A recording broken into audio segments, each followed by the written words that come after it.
O Saúde em Prática de hoje traz novidades em gastropediatria que podem melhorar em muito a nossa saúde. Então continue com a gente agora no Saúde em Prática.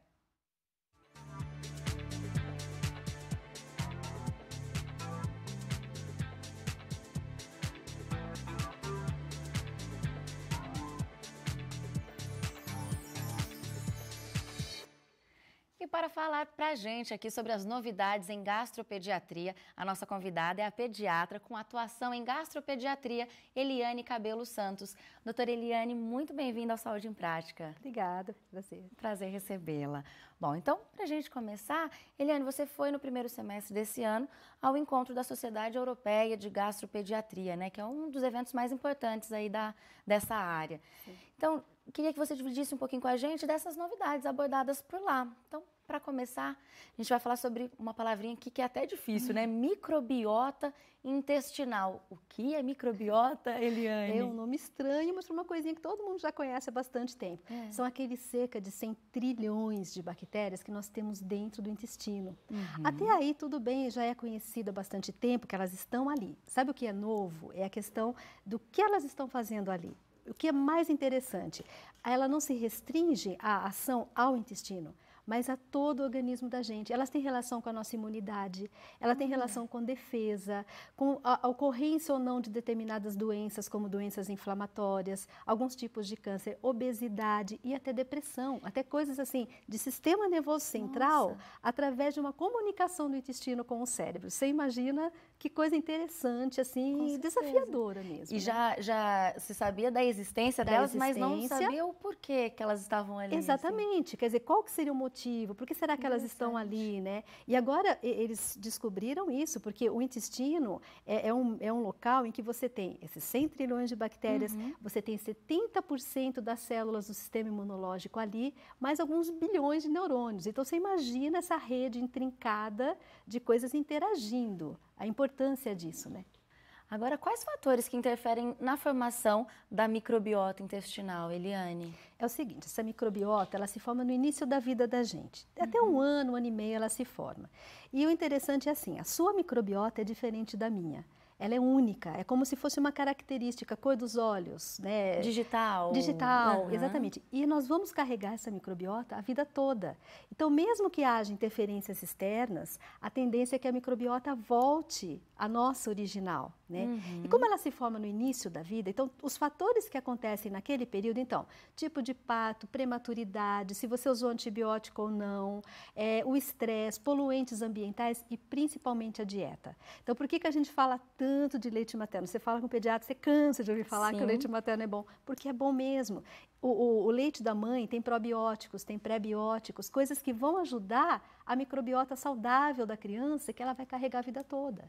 Então, é interessante isso, né? Sim. Agora, há algumas doenças, então, como você disse, que estão diretamente ligadas à saúde da microbiota? Sim. O que nós temos assim, quando você tem uma alteração, então as bactérias boas perdem para as bactérias más, isso chama disbiose, né? Quando você tem essa disbiose, os fatores inflamatórios são liberados. E aí você tem uma frequência muito grande de alergias, você tem uma frequência muito grande de doenças autoimunes, de doenças inflamatórias, até a questão, como eu falei, alguns tipos de câncer, a gente não sabe exatamente o que é causa e o que é efeito em determinadas situações. Por exemplo, tem os cânceres de cólon que 90% dos doentes têm determinadas bactérias, mas será que elas estão lá por causa do câncer ou o contrário, né? Ou o câncer apareceu por causa dessas delas. Bactérias, então, né? isso é esse tipo de estudo que o pessoal tem feito muito agora, para tentar identificar, porque você imagina o potencial de você poder manipular isso, não é? Um fator ambiental, um fator externo que você possa prevenir doenças, né? É um sonho. Com certeza. Né? E existem ações que a gente pode ter no nosso dia a dia para manter essas microbiotas saudáveis, já que elas são tão importantes para o organismo? Como eu falei, você tem essa dificuldade. Ela começa no início da vida. Então, os fatores ambientais é um pouco difícil. Como você mora numa cidade grande, como você vai controlar os poluentes? Não dá, né? O estresse, hoje em dia, o estresse faz parte da nossa vida. Então, onde que a gente tem agido muito? Na dieta. Então, a dieta da gente é muito importante. Essa história que a gente fala, né? Alimentação saudável, evitar os agrotóxicos, evitar industrializados. Tudo isso tem relação em formação de uma microbiota boa. E a indústria tem trabalhado muito nisso, produzindo probióticos, pré-bióticos, simbióticos.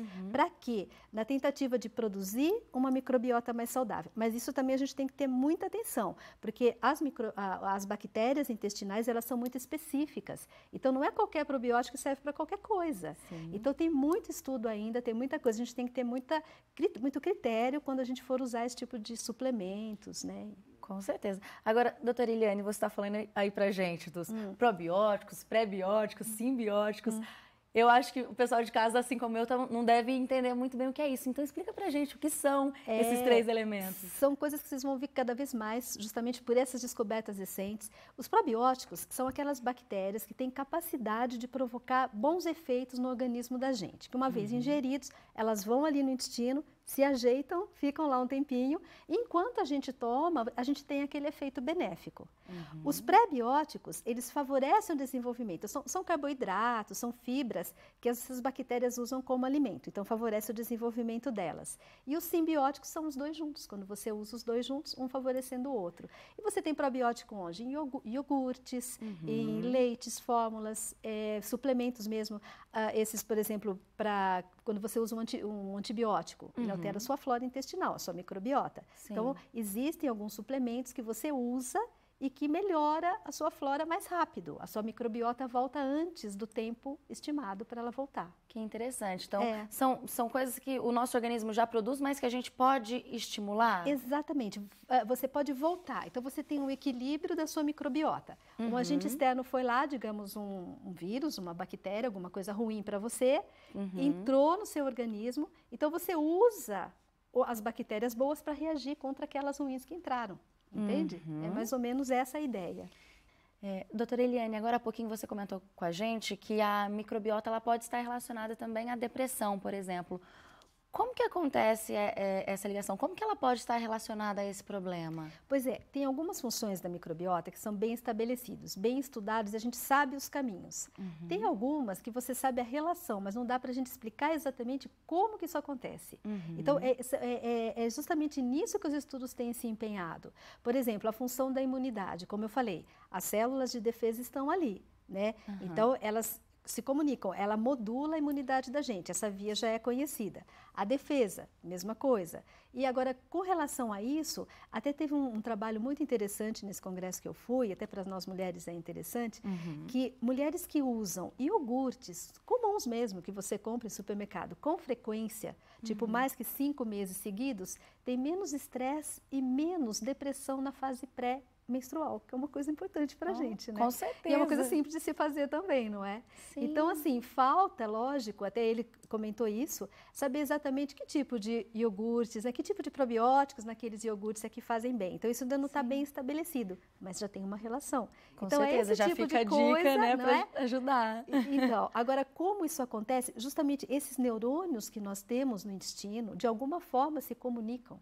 Né? Ou através de neurotransmissores, de liberação de serotonina, de liberação de dopamina, esse tipo de neurotransmissores que nos dão a sensação de bem-estar ou que nos dão a sensação de depressão. Mas exatamente a forma que isso acontece ainda está sendo em estudo ainda, né? Que legal, né? Mas e a gente sempre vai acompanhando, porque a ciência é isso, né? Exatamente, são descobertas a cada instante, e é isso que é fascinante, né? Às vezes as pessoas desanimam um pouco com isso. Puxa, mas eu estava fazendo tal coisa, mudou? Mas muda para melhor, quer dizer, a gente aprendeu com aquilo. Com certeza, e cada vez mais, né, a gente vai descobrindo novidades. Exatamente. Bom, a gente vai fazer uma rápida pausa agora, doutora Eliane, e no próximo bloco você confere as novidades, né? A gente segue falando sobre as novidades em gastropediatria. Então, continue aí com a gente, o Saúde em Prática volta já.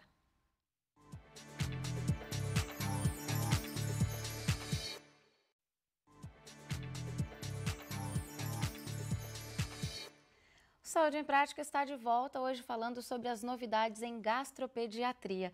E aqui conosco está a pediatra com atuação em gastropediatria, a Eliane Cabelo Santos. Eliane, o que o encontro da Sociedade Europeia, né, que você participou, trouxe de novo em relação às pessoas que têm alergia alimentar ao leite, por exemplo? Olha, o que nós temos visto de novo é que a alergia alimentar é cada vez mais frequente. Os médicos mais antigos costumam comentar com a gente, falam, mas isso não existia na minha época. Quer dizer, e hoje em dia, a porcentagem de crianças alérgicas, principalmente ao leite de vaca, é muito grande. Uma das teorias, não sei se você já ouviu falar, é a teoria da higiene. Antigamente, o que acontecia? A gente morava num ambiente que tinha animal, que tinha vaca, as pessoas viviam nas fazendas, era um ambiente mais rural, então o nosso organismo ele reagia contra esses tipos de micróbios. Hoje em dia, nós ganhamos muito com a modernidade, então a gente não fica mais tão doente, a gente tem as vacinas, nós temos um ambiente mais asséptico, então o organismo da gente está tentando lidar com isso, e com isso está aparecendo muito essas alergias alimentares. Então, por isso, justamente em congressos como esse, a gente vê muitas novidades. Então, hoje em dia, os leites, a gente já não chama mais de leite, são fórmulas, porque eles são completamente modificados. Eles pegam aquelas proteínas grandes do leite de vaca, por exemplo, quebram em minúsculos pedacinhos, até formar um aminoácido de cada vez, ou grupinhos deles, que são hipoalergênicos, que fazem com que as crianças não reajam muito. E aí eles acrescentam coisas que são boas para o desenvolvimento, DHA, eles acrescentam lactobacilos, que a gente acabou de falar, que ainda não tem no Brasil, mas logo acho que vem, que ajuda a desenvolver a tolerância. Então, eles modificam essas fórmulas para o melhor aproveitamento, tentando imitar o quê? O leite materno. Só que ainda não conseguiram, logo eles conseguem, está chegando perto. Mas ainda não conseguiram. Mas e tem alguma outro tipo de leite ou outros tipos de coisas que as pessoas podem tomar no caso de alergias, por exemplo, ao leite de vaca? Depende muito da idade da criança. Então, quando a criança é pequenininha que manifesta isso, a gente tem que tomar muitos cuidados porque elas têm uma dependência muito grande do leite, elas não têm outro alimento. Então, precisa ser um leite muito completo, com tudo que ela precisa, proteínas, vitaminas, esse DHA que eu te falei que é importante, tantas coisas importantes que precisam. Quando é uma criança maior, um adulto, por exemplo, ele vai precisar mais o que do leite? Do cálcio. Então, a gente repõe o cálcio. Então, depende da idade de cada pessoa. Se a gente geralmente nós não fazemos isso, só tirar o alimento que agride. Não, a gente substitui por um outro que tem uma ação semelhante para ele não perder os nutrientes. Interessante. É importante a gente lembrar também que a alergia é diferente da intolerância, né? Isso, é uma confusão grande que as pessoas ainda fazem, porque a lactose, a intolerância à lactose é um açúcar. A proteína é a proteína, são coisas diferentes. Então, quando a gente reage ao açúcar, é por falta de produção da lactase, que é uma enzima. Então, são sintomas mais do trato digestório mesmo, diarreia, dor, mal-estar, vômito. E quando você tem uma alteração à proteína, se você comer um biscoitinho que tem um resquício de leite, você já desencadeia uma reação, às vezes, grave, inclusive de anafilaxia para o lado respiratório, às vezes é só para o lado digestório, mas são reações mais graves, mais imediatas e mais por quantidade mesmo, mínimo já provoca. Sim, inclusive aqui no Saúde em Prática a gente já abordou esse assunto, então o pessoal de casa que está interessado em saber mais sobre essas diferenças entre a alergia e a intolerância pode procurar no site do Saúde em Prática. Agora, outro tema muito discutido no encontro da Sociedade Europeia de Gastropediatria que você participou, doutora Eliane, foi a epigenética. O que é epigenética? Tem muito a ver com o que nós falamos até agora, com a microbiota. É uma coisa interessantíssima também. É o seguinte, seria a alteração da expressão de um gene sem alterar a sequência do DNA. Para ter uma ideia, eles mostraram lá 2 gatinhos, gêmeos idênticos, DNA idênticos. Um marrom de listras cinzas e o outro branco. Mas como, né, que acontece uma coisa dessas? Pelo ambiente. Fatores externos fizeram com que alguns genes fossem ou não se manifestar. Então, você imagina trazer isso para a medicina. Imagina você nascer com um gene para ter um câncer e você descobre uma coisa ambiental que desliga aquele gene. É o dos sonhos, né? Sim, então, assim, é um tipo de pesquisa que eles estão indo atrás, ainda mais aí para o lado da questão da alimentar, porque a gente vê que a epigenética ela tem muito efeito no início da vida, na pré-natal, na gestação e um pouquinho depois que nasceu, tanto que eles mostraram lá as mães que sofreram na guerra, desnutrição grave, eles mostraram o seguinte, que as crianças que nasciam tinham sequelas e passavam para gerações seguintes. Então, essa alteração bioquímica do DNA, ela leva de uma geração para outra. entendeu?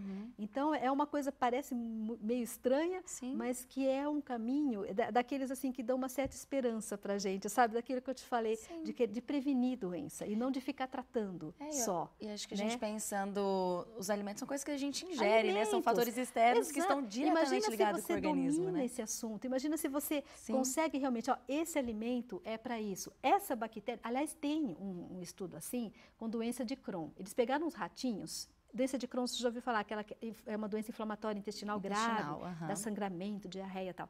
Eles pegaram os ratinhos que tinham esse gene.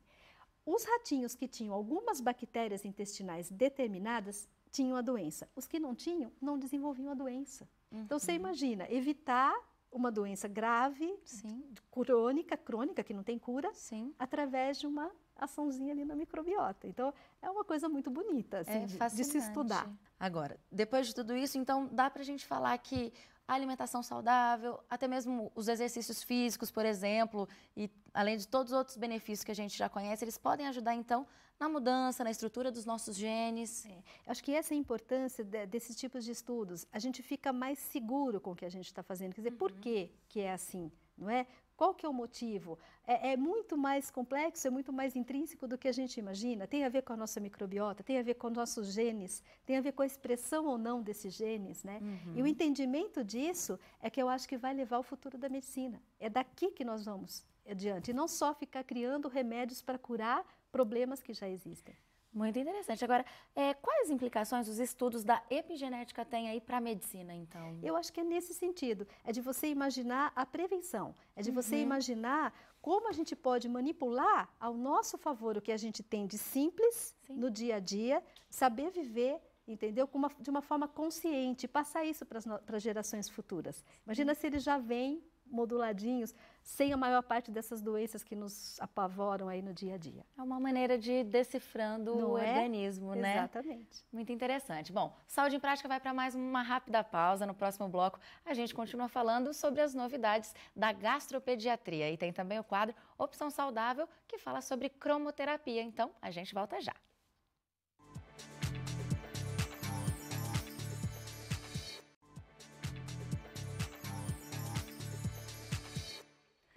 Saúde em Prática está de volta falando sobre as novidades em gastropediatria. E aqui conosco está a doutora Eliane Cabelo Santos, que é pediatra com atuação em gastropediatria.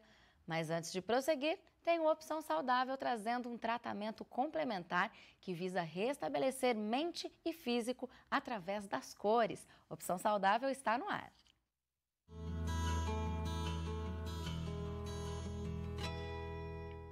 Olá, meu nome é Ana Letícia Pereira, sou docente do Senac Bauru da área de Saúde e Bem-Estar e vim aqui no programa Saúde em Prática para falar um pouquinho para vocês sobre a cromoterapia. A cromoterapia é a terapia com cores. Ela é uma terapia que ela pode funcionar tanto para a área física como para a área emocional. Dá para se trabalhar somente nos chakras, dá para se trabalhar em problemas, patologias, né, doenças específicas, né, como dores de cabeça, enxaquecas, uma simples dor de garganta, problemas no estômago, problemas intestinais, dores nas costas. Qualquer situação é possível usar a cromoterapia. O que me trouxe até a cromoterapia foi para aliviar a minha ansiedade. E também eu estava com problema de azia, gastrite, dor no estômago, queimação, né? A sessão de cromoterapia ela pode ser feita de várias maneiras, né? Com o bastão, com a caneta de cores, né? A caneta cromática, em que você troca, né, as pastilhas de cores. Temos também, hoje em dia temos os chuveiros, né, com cor para você tomar o banho cromático. Em tratamento infantil, a gente normalmente coloca a caneta durante 5 segundos na criança, né? Dependendo, às vezes o bebê está com insônia, não dorme direito, ou tem bastante refluxo, né? Então, 5 segundos a caneta pode ser utilizada. Agora, para um adulto, pode chegar de 15 a 30 segundos, né? Com a caneta no local. Venho percebido a influência das cores no meu dia a dia, até nos ambientes que eu frequento, né? Então, se eu vou num restaurante, se eu vou num hospital, a gente vai percebendo como que as cores são presentes no nosso dia a dia. O profissional ele tem que ter muito domínio sobre as cores. Por quê? É contraindicado usar certas cores em certas patologias. Nossa, melhorou muito, muito, muito. Não, a gente às vezes não sabe, né, como explicar, né? Porque parece simples, né, só a frequência de luz. Mas isso daí mostra como existem coisas que vão além, né, do nosso conhecimento. Uma terapia é uma terapia exatamente complementar. Tá? Se a pessoa realmente ela está fazendo um tratamento, não é adequado ela deixar o tratamento dela e fazer somente a cromoterapia. A cromoterapia ela pode ser sim uma técnica, uma terapia para prevenções. Uma pessoa que ela não tem nada, mas por exemplo, uma pessoa que ela é predisposta ou tem casos na família, né, por hereditariedade, que é uma diabetes, uma hipertensão, e ela souber conhecer um terapeuta cromático, pode sim tentar, através das cores, aliviar ou retardar o processo da patologia. Para mim ajudou muito na queimação de estômago e no meu emocional também. Então foi válido nos dois aspectos, no físico e no emocional. A cromoterapia é uma terapia muito adequada para o tratamento de patologias, doenças emocionais e físicas. Lembrando sempre que é muito importante obter informações de profissionais especializados na área de cromoterapia. Muito legal ver o quanto as cores podem influenciar no nosso dia a dia, acho que mais até do que a gente imagina. É uma opção interessante, alternativa, né, doutora Eliane? É uma terapia alternativa, né? Interessante também. Achei super bacana esse trabalho. Agora, doutora Eliane, a gente vai falar sobre refluxo, né? Eu acho que esse é um tema que aflige aí muitos pais que estão acompanhando a gente. Existem mudanças no tratamento habitual aí do refluxo? Como toda doença, tem aquela fase que você descobre a doença, que as pessoas estudam. O refluxo, ele veio assim, ele teve aquele boom, né, digamos assim, na década de 80, que é quando começou a ser conhecido. Aí o que aconteceu? Toda criança que vomitava era tratada de refluxo, era colocada lá amarradinha na cama, em pezinho, medicação. O que a gente foi descobrindo com o passar do tempo? Que nem todo refluxo é patológico, primeiro, quer dizer, tem criança que vomita, mas que não está doente. Então, essa criança não precisa de medicação, ela precisa de medidas anti-refluxo que a gente acaba passando para os pais, né? Tem também as crianças que têm o refluxo, mas que não vão se beneficiar com todas as medicações. Aliás, a gente tem usado cada vez menos as medicações. Então, conforme o tempo foi passando, nós vimos que muitas delas tinham efeitos colaterais. Então, a gente deixa de usar e a gente tem pensado muito mais por aquela questão da alergia que eu te falei, que é muito prevalente, em alergia alimentar. Então, é muito comum criança com queixa de refluxo, que você trata, faz o possível, ela não melhora, você faz uma substituição de determinados alimentos e ela melhora. E aí você vê que era uma manifestação de alergia e não de refluxo. Interessante. Então, o que tem mudado é esse enfoque, é essa forma de encarar a doença. Legal. Agora a gente vai falar sobre uma doença que foi descoberta há pouco tempo, mas é bastante prevalente, a esofagite eosinofílica. Isso. Outro palavrão difícil aqui hoje no programa. Explica pra gente, então, o que é a esofagite eosinofílica, doutora Eliane. Então, cada vez temos descoberto mais também. Por quê? Porque ela tem relação, os sintomas da esofagite eosinofílica são sintomas de refluxo. Então, são crianças que vomitam, crianças e até adolescentes, adultos pode ter, que vomitam, que têm impactação de alimentos, tem sintomas alimentares, recusa alimentar, e você trata como refluxo e não melhora. Então, geralmente, a gente acaba fazendo uma endoscopia e por essa endoscopia a gente faz uma biópsia e na biópsia você vê os eosinófilos, que são células ligadas à alergia, mais uma vez a alergia. E aí o tratamento é completamente diverso, é um tratamento com corticoides e algumas vezes com dieta, a restrição alimentar de acordo com cada pessoa. E é uma coisa também, como o refluxo, como eu falei para você, foi descoberto há um tempo, nós estamos mudando, essa Nossa, está começando agora. Então, o que a gente faz? Eu mesmo faço isso. Eu sento com os pais, sento com a família, a gente conversa. Olha, nós vamos começar com isso, pode ser que cheguemos nisso, porque os protocolos ainda não estão prontos para a doença. Você tem diretrizes. Caminhos ali. Exatamente, mas protocolos prontos ainda não. Então, é uma coisa que nós esperamos também mudanças em breve de condutas, porque realmente é muito prevalente, relacionada a essa questão das alergias que eu te falei. Sim, né? E quais os sintomas claros, assim, da esofagite eosinofílica? Tem alguns já que dá para perceber? Então, o que a gente desconfia muito, então, assim, uma criança ou um adolescente que reclama que dói quando engole, ou que tem uma disfagia, que a gente chama. Às vezes, por exemplo, nem tem muitos sintomas, mas come um pedacinho de carne e enrosca, vai para o hospital, tem que tirar por endoscopia. É para desconfiar dessas crianças. Ou mesmo, quando tem problemas, por exemplo, vomita, parece um refluxo mesmo, nauseia, tem aquele mal-estar que parece de queimação da esofagite. Sim. Você está tratando, está usando a medicação, omeprazol, o que seja, e não melhora.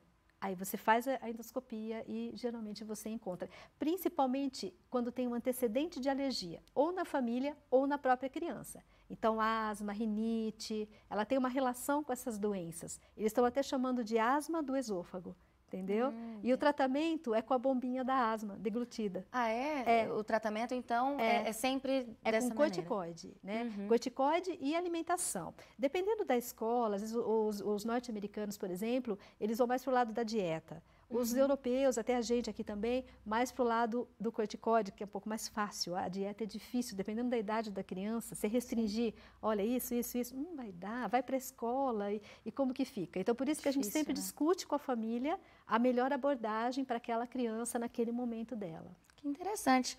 Bom, quero agradecer aqui, doutora Eliane, porque o programa já está chegando ao fim, mas acho que você trouxe, assim, muitas novidades, eu acredito, para a gente, para o pessoal que está em casa, e de uma forma muito clara. Então, obrigada pela sua presença, obrigada por tantas informações, foi um prazer, viu? Prazer.